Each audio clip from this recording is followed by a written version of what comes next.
Assalamualaikum warahmatullahi wabarakatuh.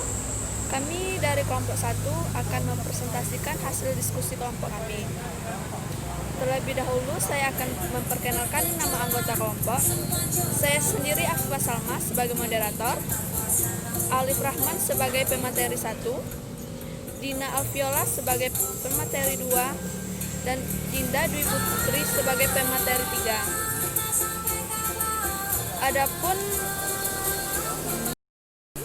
Baiklah, materi diskusi kami yaitu tentang teori probabilitas. Pengertian probabilitas adalah suatu ukuran tentang kemungkinan suatu atau event akan terjadi di masa mendatang. Probabilitas dinyatakan antara 0 sampai 1 atau dalam persentase.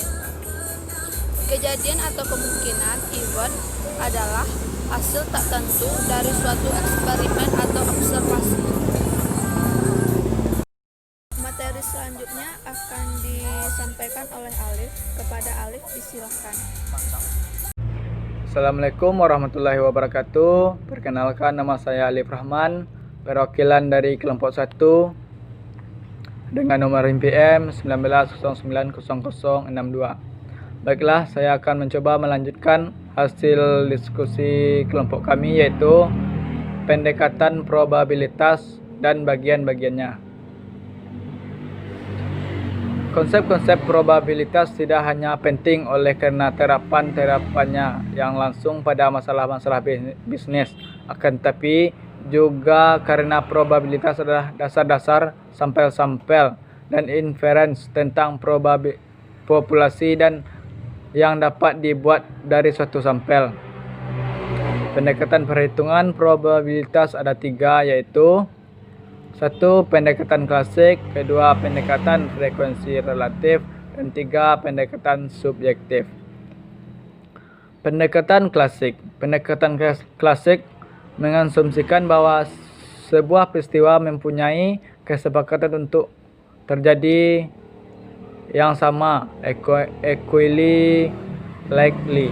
Probabilitas suatu peristiwa kemudian dinyatakan sebagai rasio antara jumlah kemungkinan hasil dengan total kemungkinan hasil, atau disebut juga dengan rasio peristiwa terhadap hasil.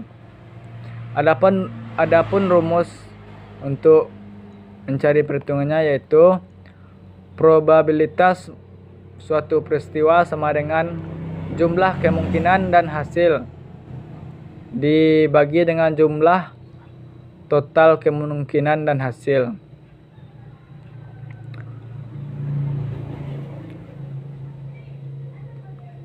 Diuji pada suatu percobaan di mana hanya ada suatu peristiwa yang terjadi, sehingga peristiwa lain tidak dapat terjadi pada suatu percobaan dengan waktu yang sama. Dikenal dengan peristiwa saling lepas atau disebut juga dengan mutually exclusive. Peristiwa saling lepas disebut juga dengan equally exclusive adalah terjadinya suatu peristiwa sehingga peristiwa lain tidak dapat terjadi pada waktu yang sama. Baiklah, itulah yang dapat saya sampaikan. Lebih dan kurangnya saya mohon maaf. Saya kembalikan kepada moderator. Assalamualaikum warahmatullahi wabarakatuh. Terima kasih kepada Alif. Materi selanjutnya akan disampaikan oleh Dinda. Kepada Dinda disilahkan. Baiklah, Assalamualaikum warahmatullahi wabarakatuh.